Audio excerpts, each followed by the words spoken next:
Okay.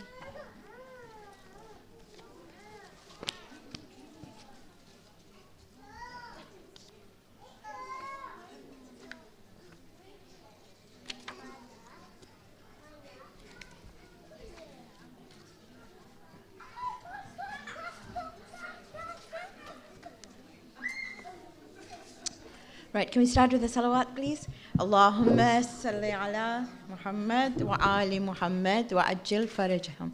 And it's Surah Al-Fatiha. Bismillahir Rahmanir Rahim. Alhamdulillahi Rabbil Alameen. Ar-Rahmanir Rahim. Maliki Yawmiddin. Iyyaka na'budu wa iyyaka nasta'een. اهدنا الصراط المستقيم صراط الذين أنعمت عليهم غير المغضوب عليهم ولا الضالين صدق الله العظيم أعوذ بالله من الشيطان الرجيم بسم الله الرحمن الرحيم الصلاة والسلام على محمد وآله الطيبين الطاهرين صلوات اللهم صل على محمد وآل محمد وأجل فرجهم السلام عليكم ورحمة الله وبركاته. Really, every single day. I'm going to start again. Assalamu alaikum wa rahmatullahi wa barakatuh. Okay, so this is my last talk with you. I mean, you won't be subject to me for a long time now. A few things to finish today. The first thing is you're going to have Jumatul Wida in 2 days. Because tomorrow is a presentation and Friday we have Khatmi Quran, so we won't be doing this. So Jumatul Wida, and then I don't know when your Eid is, possibly Monday or Tuesday. You possibly have Tuesday, which means you have your Dua Wida as well. But in essence, you and I have got between 4 and 5 days to be able to make use of the month of Ramadan. There is so much in this month that we can do. Yesterday or day before, we went through the Sermon of the Prophet just to do a bit of a revision. If you look at Dua Wida, which mostly is read on Jumatul Wida. It doesn't really matter when you read it or at the end of the month. It teaches you and I so much. Use both. Use the dua by Imam Sadiq and use the dua by Imam Sajjad. I'm hoping all of you have one of these, which is Sa'ifatul Sajjadiyah. And I'm hoping you open it. And I'm hoping it's got lines in it like mine has. And it's annotated. Okay? You don't have to tell me. It's not brand new sitting on a shelf. Okay, but more than anything else, and I'll go through the extracts just now, it's all about forgiveness. It's all about asking, pleading for forgiveness in these last few days that you might have left. That's number one. The second thing is Eid gifts. I know we all think, I'm sure you've started already, right? But let me read you some ahadith on gifts so you know what it's about. Before I go into this, at least you know where I'm coming from. So the Prophet said, exchange gifts, because that will lead to increasing your love to one another. Now, in Gujarati, and I've said this before, fool nahi to fool ni pankri. Not a flower, a petal. And it doesn't matter, but it's got to be, gifts are from the heart. They're not, well, I don't know. Let me tell you, I'm not telling you about what happens now, I'm telling you what happens years ago. So we go to each other's houses and we give plates. You do that? Or little bags. And we put in stuff that sometimes we recycle. Somebody else's stuff goes to somebody else. Oh, you don't do that. Okay. Or we put stuff that you think, really? Would I eat that? And gifts are amazing. They're special. Please, Leva. Please. Let them come up. That's not a problem. Do you want to sit here? No? Okay. So that's not a problem at all. Why are you doing that? Let him come and sit. Seriously, it's no problem. So gifts are something that come from the heart. And it's not what you would use. It is what they would like. And if you can't find anything within your budget, then make a cupcake. Make a biscuit. Make something from your heart. Give a date. It's far better than giving when somebody gives you a gift and you recycle it, that hurts. Can you imagine? That really hurts. The reason why I said think of the other person is that, for example, if I was getting something for a little one who's crawling, I'm not going to get her a book, or I'm not going to get her something that's difficult for her to comprehend. I'd probably get the little one a toy or a rattle. But if somebody gave me a rattle, I'd have a bit of an issue. I'll probably give it to the grandkids, but you're giving it to someone whom you care for. So think about it. It doesn't matter what it is, provided it's from the heart and it's something you know they'll be able to use. Okay, these are just little things. There's a whole section on gifts, which we have in a hadith that you can read about. But basically it actually says, put your heart into it. And if you can't do anything, I suggest, humble suggestion, get a piece of paper, get a card, write it with your hands and say, I have read 5 salawats for you. I mean, that is one of the best gifts anybody would give you. I have read 2 rakats namaz for you, and I have put some money in charity. And whether you put 10 pence or 20 pence, it doesn't matter. It really doesn't matter. But it's that thought process that goes through it. So that's gifts. But let's go to Dua Wida, okay? So this is Dua Wida by Imam Sadiq. You might have it in your books if you've got it, or if you search it on your search engines, you'll be able to find it. I'm going to take extracts. I'm not going to read the Arabic. I'm just going to read the English so you're with me. So Imam says, in this month, I beseech you, if there is any sin which you have not forgiven, or which you want to punish me for, or take me to account for, I beseech you not to let this night pass, nor this month be completed, except that you have forgiven me. Ya Arhamar Rahimin, O the most merciful of the merciful. Right? So the first thing Imam talks about is literally sins to be forgiven. He also says, accept my fast. So accept what I did in this month. And what I'm really looking for, Ya Allah, is your forgiveness and your af. And you all know af, right? And it's really, really amazing. Do you want to come up? It's a good place to be. Come. No? Okay. And then you say, make this month the greatest month of Ramadan that I've ever had. So he says, bless Muhammad and his family. Make this month the greatest month that has ever passed for me. Which means a month in which I have been forgiven. A month in which there has been a visible change in the way I behave. Physical, mental, emotional, and spiritual. The whole lot. And then you ask him for long life. Because you say, don't let this be the last Ramadan. Don't let this be the last Ramadan. So please let me be able to see next Ramadan in the best of conditions. Let me be able to see this moon. Right? And then the one that I love absolutely wonderfully. Allahumma sma'a du'ai. Ya Allah, listen to my du'as. Listen to my pleas. Have mercy on the fact that I'm submissive to you and my humbleness. So, I'm not sure. Do you talk in your du'as? Do you just read the du'as that are in here? Or do you sit and chat to him? Okay, I'm going to give you an example. I think I mentioned it before, but repetition is really, really good. So I have a friend who before COVID used to go to Damascus every couple of months, every 3 months. And you know, she was one of those friends who make you feel a bit, I won't say jealous, envious. Because she'd say, yeah, I've been to Damascus. And you'd go, yeah, okay. You know, that sort of thing. And I've just come back and I go for the weekend. And I'd say, yeah, okay. Well, don't do that to anyone, it hurts, okay? But she would say, I've prayed for you. Okay, that's good. And then she said, when she went to Damascus, it's what, because she used to go a lot. So she said, one particular time when she went, have you been to Damascus before? Do you know that wall is really low between the men and the women? You know that? Right. So she was there. She's listening to the person in the men's side. And he's saying, and he's come with his suitcase. And he's saying, Bibi, I've come to you. I'm here. I've come through Aeroflot, which took me 24 hours to come. I've lost my family. I've lost my work. I've lost everything. I know you had a tough journey from Karbala to Kufa to Sham. But you know what? Mine wasn't easy either. And I didn't have any money. Everything I had, I spent to come to you. And she's telling me that I'm sitting there thinking, hello, you're supposed to read that big ziyarah. Okay, you might have said salam, but you're supposed to read this long ziyarah. And what are you doing? But she said, I couldn't say anything. And she said, I was seething. I was thinking, have some respect. You know, what are you doing? Telling everybody your problems. But he was actually talking. He was saying, Ya Allah, I give you the wasila of Sayyidah Zainab. And he was actually talking to Sayyidah Zainab. She said, it bothered me and I forgot about it.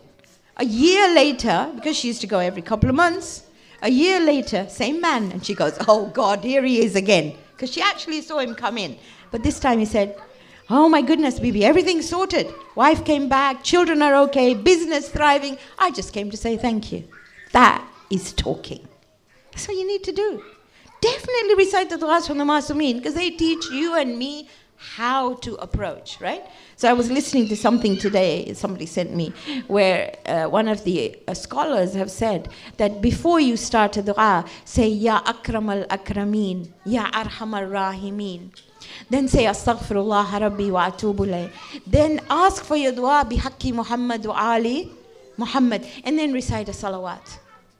All these things, they're all relevant. But when you're asking your dua, talk to him. It doesn't have to be in Arabic. God understands every single language. We read Surah Rum. He said, I have created human beings in different colors and different languages, different tongues, so that we understand diversity. No language is better than the other. The only reason we hold Arabic at a higher level is because it is the language of the book.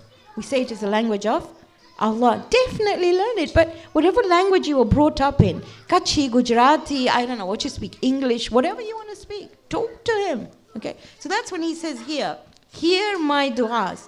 Talk to him. Right? Write it down if you can't talk. And then all praise is for Allah. So it says, Alhamdulillah alladhi ana ala siyami hadha shahr, who helped me with the fasts of this month. I mentioned the 2 days before. If none of our fasts have been complete, if there have only been hunger and thirst, and we haven't stopped gossiping and got angry and got out our anger, resentment, jealousy, whatever, then we've still got a few more days to finish one fast without any of those things at all. None at all. I said this story right in the beginning about the woman. The Prophet was going for Zohar Salah in the month of Ramadan. And on his way back, he hears this woman abusing her slave. I mean, really shouting at her. And he goes home and he sends her lunch. And she takes the food, she goes back to him and she says, Ya Rasulullah, you said to fast. You said if I broke my fast, there is a kafara for whatever amount. He said, what's the point of fasting? You're eating this woman's flesh. Why are you fasting? So if you and I have shouted at anyone, and it's quite easy to do that, or we've lost our temper and we said, oh, that's because Aje Rojabo Lai Guche. That's what we say in Gujarati, right? I mean, this fast is really tough. Especially the last, I've been hearing this for the last few days. The last ones are so difficult. Really? It's because in your head they're difficult. Okay? It's supposed to get easier. Anyway, that's another story altogether. So here you're saying, thank you. Thank you for helping me rise for Salah. Did you rise for Salatul Layl? Don't tell me. I don't want to know. But this is the month to actually recite Salatul Shab or Salatul Layl. You can't do it just before Fajr. For God's sakes, just before you go to sleep. You can't get onto your musalla. Don't. Do it in your bed. It's mustahab, no? Start there. Obviously, it's nicer to stand on a musalla. It's always better. But start one rakat of witr. Even now, it'll become a habit. And it's phenomenal. And then until the last night has reached us. And I'm hoping that when Eid comes on Monday and Tuesday, or the night of Monday or Tuesday, you will at least read the takbir. My childhood memories are as soon as the moon is sighted, and my grandmother used to take us up on the terrace. We had a flat roof, and she'd take us up on the terrace to actually find the moon. And as soon as the moon was sighted, because we had no pollution, by the way, it wasn't as bad as it is now, she would recite takbir throughout. And that was everybody at home. You know, recite it with your children. It's something else. And then the dua on the night of Eid, you all have the booklets, you all know what to recite.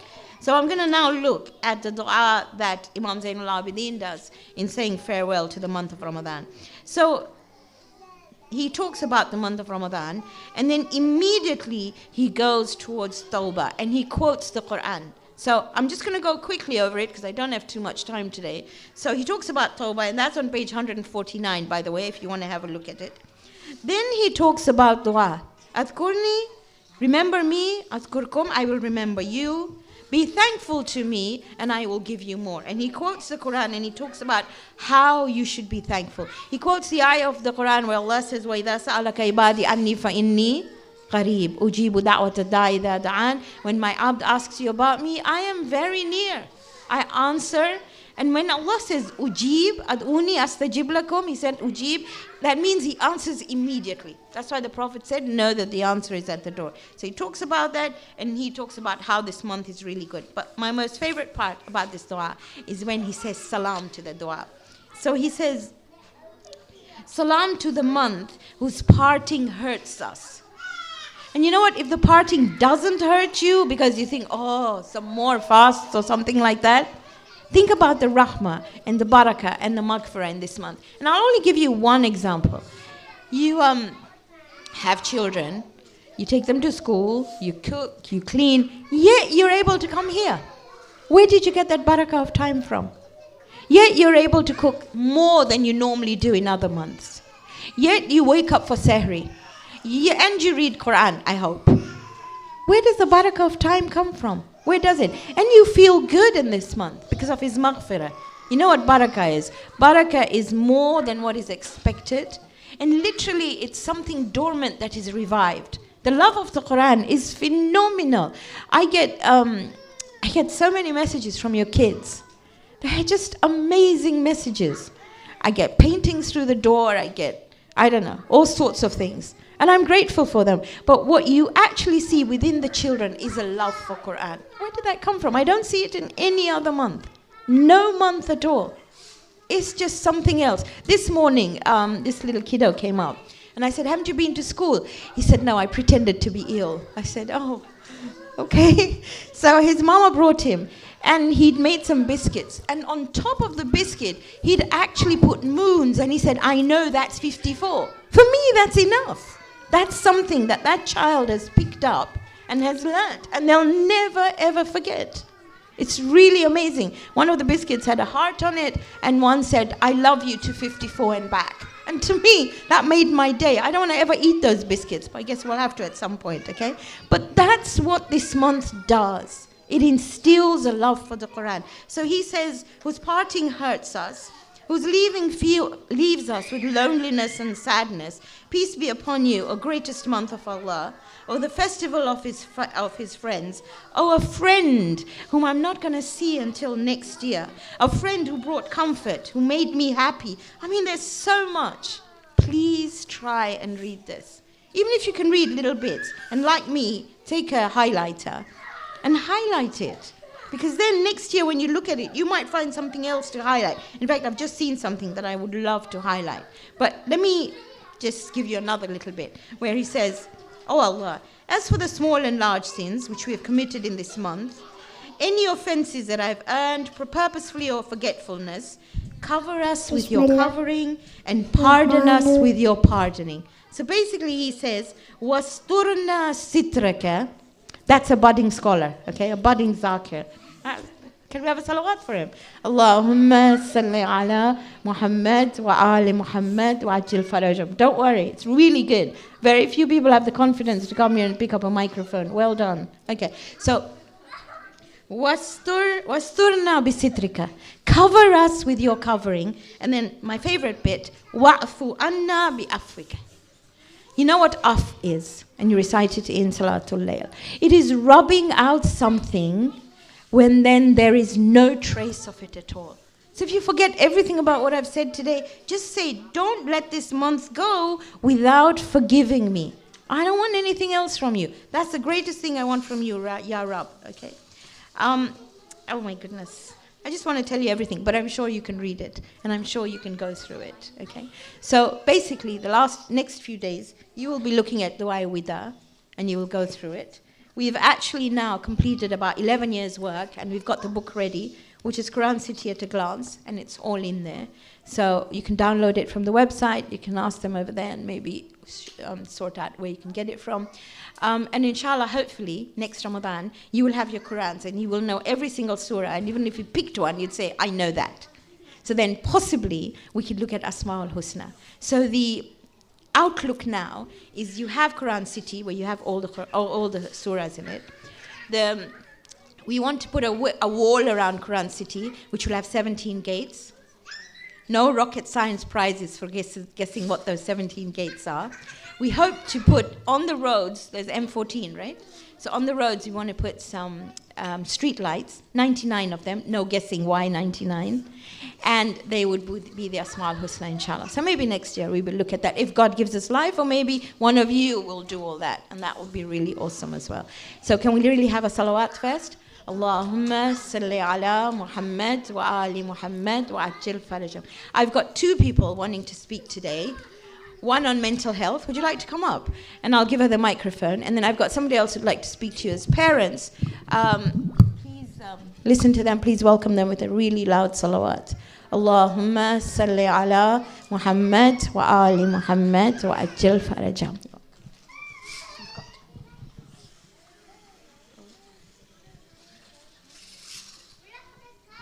Okay. Assalamu alaikum, everyone. I'm a bit nervous. This is not new for me, but Bismillah ar-Rahman ar-Rahim. My name is Sahela. I'm a pharmacist for the perinatal team, and I work across central and northwest London. I'm here to tell you a little bit about the work that we do, but also about a service that Hujjat Health and Wellbeing Counselling is hoping to launch in the near future. So it's no secret that pregnancy and motherhood is hard. I can see lots of nods in the room, so I'm sure you agree. In fact, there's a study that's been done that actually refers to pregnancy as the ultimate stress test for life, in a physical, mental, pretty much every capacity you can say. It is the biggest test that we'll undergo. And we all know that mental health is never an easy topic to talk about. It's not something that we like to talk about. It's not something that we like to share. And so today I'm here to take just a few minutes of your time, and there's really one reason: to tell you that if you are struggling, please don't struggle alone. I want to start by telling you all a quick story. This is a story of Kulsum. I have changed her name for confidentiality reasons. But this is a lady I saw last week. Okay, she's a mother just like you and me. She's got 2 kids. She's a Muslim. And she's feeling lower than she's ever felt before. She's struggled with her mood for years. And now she can't even get up in the morning. She's struggling to get up. She's struggling to eat. She's struggling to shower. She's feeling so irritable at times and even struggling to bond with her baby. She doesn't want to take medicines because it's Ramadan and she doesn't know how to start taking her medication. And after a pretty difficult interaction with a family member, she reached breaking point and actually wanted to take her own life. Now her husband, Ahmed, called us in a panic, and luckily, because we knew her and because she'd come to us for support, we were able to get in there and help her. And actually I saw her, my team saw her, and we were able to support her through starting her medication whilst continuing to fast. And actually this week, or I spoke to her yesterday, she's doing much better. Now this story could have had a different ending like so many others. And so I just want to take 2 more minutes. I'm just going to say 1 in 5 women will develop a mental health problem in the perinatal period. That's 20%, and that's not a small number. Okay? Mental health will affect all of us in one way or another. So what does our team do? Our team support women with mental health problems in that perinatal period. That's from conception all the way to 1 year after you've had a baby, with a range of disorders from postnatal depression, obsessive compulsive disorder, eating disorders, any trauma. We have a range of healthcare professionals who are trained, and we can support you in lots of different ways, from medication to psychological support, and actually, inshallah, soon even spiritual support as well will be offered on the NHS, so keep your eyes out for that too. We also have support from practical help as well, so nursery nurses helping with feeding, for example, helping with baby massage, things like that to help you bond with your babies as well. And finally, we also support by linking our ladies in with other relevant services, for example, talking therapies and more. So if you have a history of a previous mental health illness, if you're feeling low, lonely, or you're struggling to look after yourself, even, for example, if your birth was traumatic and you just haven't got over it, please get into contact with myself, your health visitor, your midwife, or your GP, and they can refer you to our team where we can help find the best help for you. And finally, I just wanted to mention that we are soon hoping to launch Hujjat Maternal Support. So this is under the Health and Wellbeing Council for Hujjat, and this is a really exciting new service. This will hopefully stand as a fully confidential way for mums to access support in a way that we can link you to the service that's right for you. And this is just the beginning. inshallah, our team is hoping to add more services and build links with the NHS and perinatal teams. So we can't wait for this service to launch, but for now, if you do need help, either contact myself, your health visitor, your GP. Just talk to someone, please. And thank you. Thank you so much. Salawat.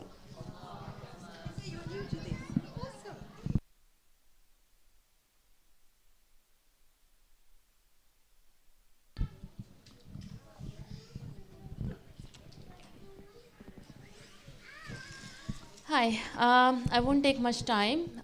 This is my first year at Hujjat, this Ramzan, and to be honest, there's so much love here, and I would love to give some of this back to the volunteers.